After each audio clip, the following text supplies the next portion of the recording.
am not trying to blend in with no other race. Not the European, East Asian, Arab, Korean. He's not me. No. I respect his right to his own struggle, but me and him got nothing in common. Nothing he at all. He is as much my enemy as everyone else is. Yes. As I said last night, I was reading one of y'all newspapers on the front cover. It said that in order for the European economy to stabilize, y'all need more immigrants to come in. I said, boom, they're about to do in the UK what they already doing in the United States. Build prisons for the black men so they don't give them no jobs. Bring in the immigrants and give the immigrants all the damn jobs and send us to jail. This is what they doing in America, Canada, and they doing it in the UK. And the prisons become the modern day's plantation and for our brothers also, and sisters. not only do the prisons become the modern day plantations, they become the economic stimulus packages for white people. Because what white folks do is they fight for the prison to be built in a neighborhood so they get a job, my wife get a job, my son about to graduate from high school, he get a job. And the trifling thing about the prison is the prison population isn't counted in the city where the prisoner was taken. So you live in West London, your son gets arrested. So when they do the census to find out how much money they're going to give to West London, that's where your son lives. That's his residential address. He should be counted in your home. But he lives in a white people's neighborhood in the jail. So guess what? Your son gets counted with their population. And they end up making more money from people who they don't even care about and do nothing for just because they live in that geographic territory. It's sin and wickedness on top of wickedness. And the problem is, although we are the #1 recipients of white supremacy and white oppression, we still don't understand it, because black people suffer from battered spouse syndrome. It's like a woman constantly being beat down by her man. The more he beats her down, the more she identifies with him, the more he takes away her belief that she don't need him. And after a certain amount of time goes by, nobody can convince her that she can live without him. That's right. And that's black people with European culture. Yes. We are the battered spouses of the white man. What you have coming out of 99% of black people in the UK, they will turn to you and tell you that some of their white friends, they're okay, John, they're okay, Sam. This one's all right. They don't understand. That's their enemy. Bless. Good morning. Good morning. Good morning, sir. Rise up. Rise up to Dr. Abu, Dr. Johnson, and Brother Huey, and the listeners. Black Power. Yeah, man. Lot of family in here. Lot of family. I'll make it a short call, so I don't keep holding the line. Make it short and sweet. Dr. Johnson, sir, I've seen your documentaries on YouTube. I've done a lot of your stuff. You're fantastic. I'm glad you're here, because people here need to hear your voice. You're fantastic. You're a great orator and educator. And people need to hear you, man. We should clone you, man, and just make more of you, man, because one of you's not enough. Thank you for the words, Honorable. Thank you for the words. Come on out tonight, 5 to 9. Yeah, man. Tottenham Green Leisure Center, 1 Phillip Lane, Black London Meeting of the Minds. Let your voice be heard. Free for the entire black family. Come on out tonight. Okay, sir. So it's 5 to 9, I believe. Yes, sir. Rise up, my brethren. Have a wonderful day. Thanks, sir, Dr. All the time. I'm Dr. Umar. I always push this Carter G. Woodson book. Oh, yes. You understand? Because I personally have to identify and realize the problem. And what I'm saying that, just as what you're saying, we have some educated idiot amongst us. Who I shoot me, I tell you, and call them say professional and all of them things. The biggest sellout higher.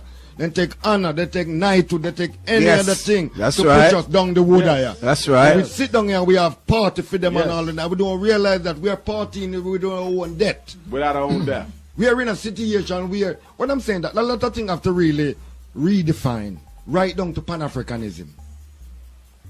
Right down to Pan-Africanism. Because you see this word of pan is a European concept. Yes. And we have to redefine ourselves. Yes. I not jump long time before we are lick pan. And we have to redefine and come out of this pan, because I'm telling you, you have a lot of Pan-Africanist people who are working on their secret Christian and Muslim and Jews. And they are selling out our people them like a shield. Look around. Where is the Pan-African building in London? Where is it? Where is the Pan-African school? You know, listen, we have to be real and realize that if something is not working, we have to redefine and come back again. People are still in it. And we know that ever since Garvey's death, Pan-Africanism took 40 different turns. You got Pan-African integrationists, Pan-African Socialist. CIA set up their one Pan-Africanist. The NAACP is Pan-African now. They got a you see, so you said you got to hold on to your definition. Yes, sir. Because people will steal it, weaken it, and redistribute it and make it worthless. I'm a Drum Africanist. Yes. I redefine, because the power is the ability to define your own reality. Yes. I now come out because you have to look on the mind who did come up with Pan. Yes. And you have to look on where they were schooled and where they were. Yes. They just come out of slavery. Anything will do. And Pan is just a half. Oh, yeah. Half beast, half man. We have to deal with our own African spirituality. True. A full time we start beat some drum higher. Very true. Yes, Very true. Yes, I give thanks for that. What I'd like to look at now, my brother, is the economic program. I mean, Marcus Messiah Garvey, he laid an economic program outside here, right? But it has not been taken up. And even though we've been talking about Pan-African this and this African that, how much of these organizations that is carrying the banner of, say, Africanists has actually come up and taken that banner where economic structure is concerned and run with it? Good point. Well, number one, in America, I don't see any. I'm looking, I'm studying, I work with all the Pan-African groups. They can work with the integrationists. Nobody has no program. It's all rhetoric, all information, no institution. So that's why I'm saying, okay, they're not doing it because I don't want to reinvent the wheel. So you study first. I don't want to reinvent the wheel. I don't see the wheel. Yes. So now I'm going to step forward. I'm going to create that wheel. Follow. So I have to use the position I've been put in as a vehicle to get the people's attention. Because so far in my 13 years of lecturing, I've never asked for no money. But now I'm going to have to. And I'm starting with the school because I think the school can serve as the central economic stimulus package for the whole community. Yes. Because here's the thing, the children are in the school from 8 to 3. But from 3 to 6, the parents are there. From 3 to 6, we have courses, college courses, yoga, health, child care. On the weekend, all the black vendors. On Saturday and Sunday, every week, you have a black market. Every classroom in the school becomes a different storefront for a vendor. So the whole first floor, those who sell food. Whole second floor, those who sell clothing and things like that. Whole third floor, those who got nutritional products. So the whole black community know I don't need to buy from the European, the Korean, the Arab, the East Indian all week. Because on Saturday and Sunday, I could go to the Marcus Garvey Academy and buy everything I need once a week. So when we think the school, we got to think bigger than just teaching. It's going to be an economic stimulus package. And if you put that school out in the middle of nowhere, the teachers are going to build houses around the school. And once the teachers start living around the school, the parents are going to move. Now you need a gas station. Now you need a supermarket. Now you need an airline. Now you need you follow me, Honorable? So before you know it, you got a black Wall Street all over. The European didn't even see what you was doing because you put a school. They ain't worried about that. But once they see the total vision, you got a whole new black Wall Street all over. Begin with the education. The consumer mentality that we have, that is a very dangerous thing. Exactly. Right? How do you think in terms of addressing this consumer mentality that we have? I'm going to tell you how we can partially fight it. Psychologically, Carter G. Woodson. It's going to be hard for you to convince the African to spend his money with the African. Yes. That's not going to happen until we grow up another generation. But I can't convince you to spend your money with us. But I can convince you to keep your money in the same place with us until you spend it. That's why you got to build a black bank in the UK. You got to have a black bank because if all black people have their money centralized in one holding institution, you need $50,000. Build a whole new modern state-of-the-art radio station. If all of our money in the same place, we can float that loan. Brother over here need $100,000. He's going to build an auto repair shop where he's going to teach young people how to fix cars. We can float that loan. You need money. You get a new house. He need money. He about to put his children through college. If all of our money is in the same holding institution, we can float everybody's economic loan in need at a very low interest because it's our money.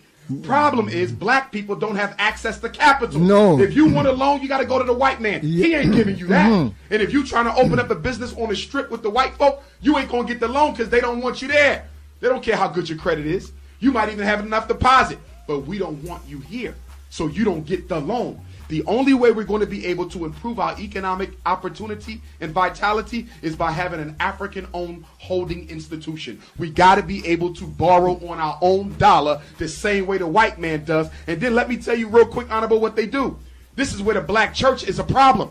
The black churches keep their money in the white bank. Yeah, that's right. And black people can't even get a loan from the bank where the damn Jesus money is at. And then the white man gives a loan to another white man on your Jesus money. And then that white man comes to West London and buys up 2 houses, tear them down, build them up, turn them into expensive mansions, lofts, and then price you out of your house because you can't afford the taxes. And so before you realize it, your money that you gave the pastor every Sunday actually made you homeless. Okay, I hear that. Now, how are we going to address the issue what we're talking about where the church is concerned and that's doing exactly that? That I find is very difficult. We've been conditioned not to question religious leadership. Yes. And the pastors know it. Our congregation will never question because we are representations of the Lord. Yes. And we got to get our people to separate the representative from the real deal. He's just a human being. See, the one thing we got to recognize is that the pimp, the politician, and the preacher is the same person with 3 uniforms. Different cloaks. Different clothes. Yes. And we got to make sure that people can see them. Don't let the religion cloud your judgment as to the character of the person who's standing in front of you. If we don't get to a point where we can critically assess and evaluate and hold accountable the religious leaders, we're not going to get anywhere because they got the minds of our people. But here's another strategy. They go to church because they don't see another way. They go to church because at least at church I can get an emotional fix for the week. Just like you go to alcohol, cigarettes, food, they go to church. It's narcotics. Spiritual narcotic. A religious narcotic. Every Sunday. I get my fix to get me through the week. But why do you need a fix in the first place? Because economically you devastated. Your family's messed up. You're dealing with depression. You're dealing with sexual molestation. You unhappy. You going to church because there's something in you that craves some sort of peace and you can't bring it to yourself. So the job of the conscious community is to start taking care of the needs of our people. If you take care of the needs, they will leave the church. The other thing is we need to focus on our people who don't even go to church in the first place, like them damn corner boys. They're not even in church. Let's come up with a program to bring them back in, and they will come. You want to get 1 million black people to show up at any event? Tell them you got a job. You want 1 million youth to show up at any event? Let them know you got employment. Once you start meeting the needs, the people come. Elijah Muhammad did it. Marcus Garvey did it. Black Panthers did it. Noble Drew Ali did it. They all different ideologically. But what did they all have in common? We provided some kind of service. Food, to clothing, the and people. shelter. And the problem with us, the conscious people, the smart people, we offer no damn services to our people. And until we change that, the church will continue to beat us out for the attention and loyalty of our folks. Rise up for that. No, rise up for that. If they want to get more, if they want to get more of this dynamic information, they have to really check it out. Bless, Elder, if we can. Gotta squeeze the youth in. Yeah, man. Pharaoh Sirah, come to the mic, my brother. Yeah, man, for real. This is the brother who got me here. He set it up, so I want to give him an opportunity to talk about Free African Movement and what they stand for. Bless. Well, basically, bless up everyone. Yes, sir. Black Power.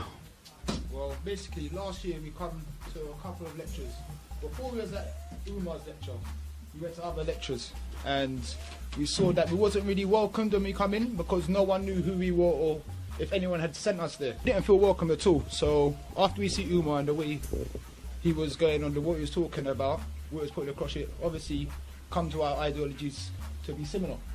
I think the spokesman should take over because he's I'm the chairman. Come on. Respect Fire Bingi, Free African Movement. See? We are the place. Black Power. Yeah? We are the first Pan-African liberation movement, youth-initiated movement in the UK that we know of. Zane? Yes, sir. Inspired by Umar Johnson and the elders them that hold it up in London. Yeah? The Free African Movement is Free African Move. What it means for black people is move, organize, centralize, mobilize and rise. What it means for the European is move, get out of our way. That's right. Get out of our way because we have works to do within our own nation in order to build. And we're not stop, So we understand as a youth that we are the ones that are going to inherit all of this. That's right. All of this struggle. So we're getting ready. And we're fully ready and we're not stopping. And we give thanks for all of the ancestors first. It's an ancestral thing, It's an ancestral thing. And we not cause no division. Because we see within the elders, the worst thing. The worst thing is all the division. We argue over things that don't matter.